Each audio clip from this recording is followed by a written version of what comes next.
Hello everyone, and welcome to the weird, scary and horrible parts of humanity.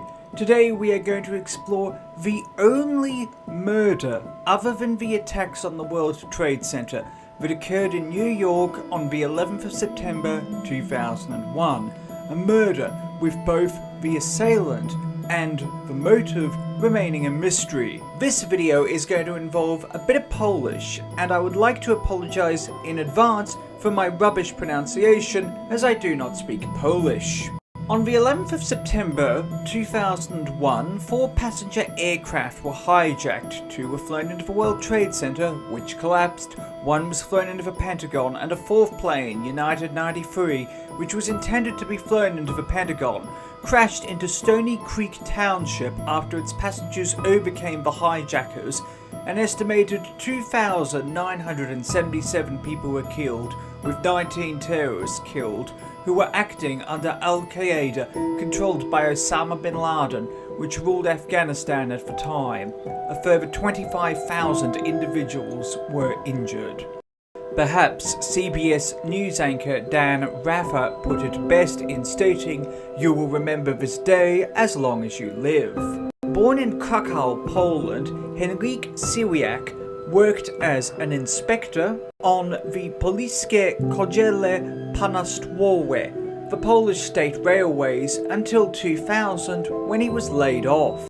He was married to a high school biology teacher, Henrique Syriac, pictured, and had 2 children, Gabriela, age 17, and Adam, age 10. Following his layoff, Syriac went to visit his eldest sister, Lucina, who was living in Far Rockaway, Queens in New York, having lived there since 1994.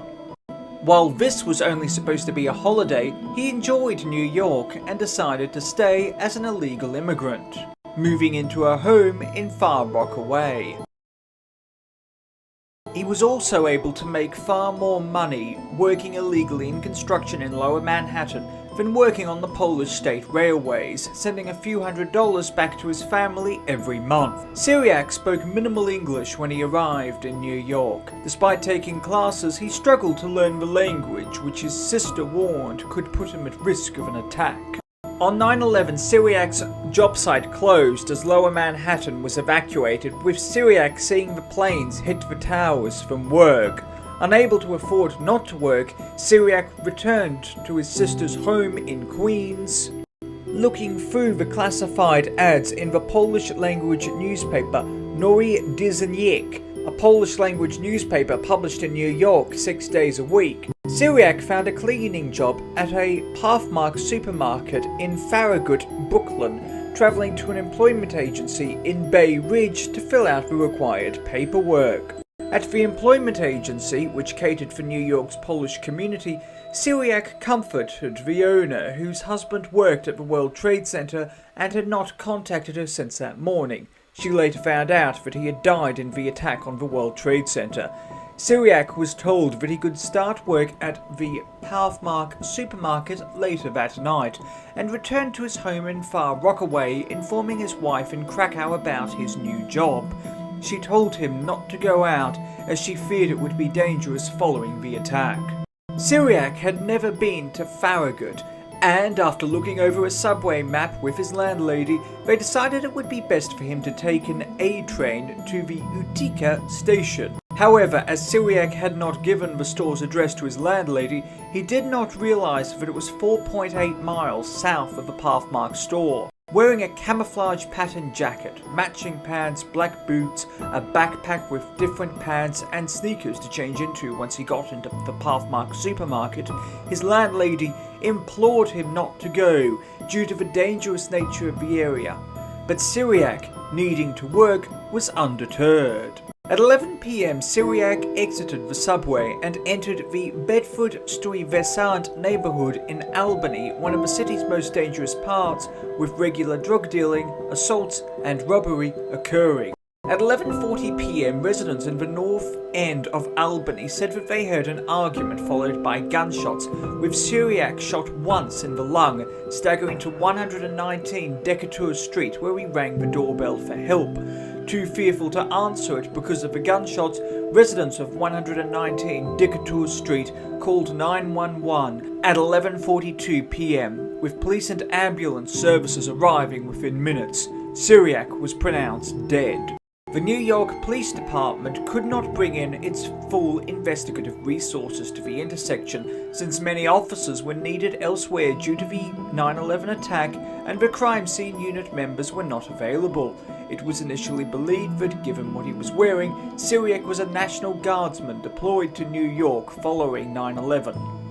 As a result, only the Evidence Collection Unit, which is usually used for non-violent crimes, took evidence, and only 3 police officers canvassed the scene where the last person on September 11, 2001 died in New York.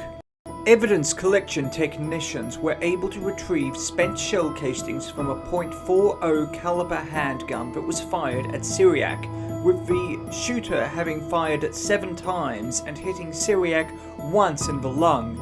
In his wallet was $75, suggesting that robbery was not the motive, or if it was, something went seriously wrong. Syriac was cremated. The case received no media attention due to the 9/11 attacks, which may have caused no witnesses to come forward. Today, the case remains unsolved, with Henrique Syriac and Lucina Syriac believing that Henrique Syriac's murder will never be solved. Henrique Syriac has stated, "I am afraid this is forever." A $12,000 reward is on offer. However, no witnesses have ever come forward and no one has ever been investigated. The NYPD believe that this was a botched robbery.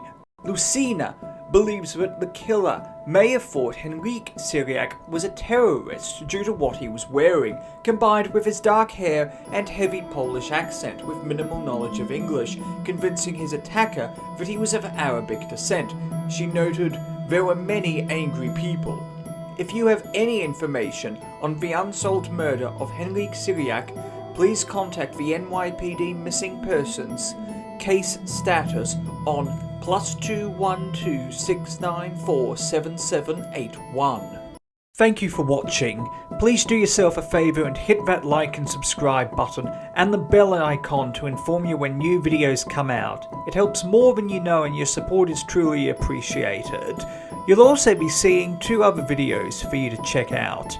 Until next time, stay awesome, stay classy, be kind to everyone you meet, and have an amazing day.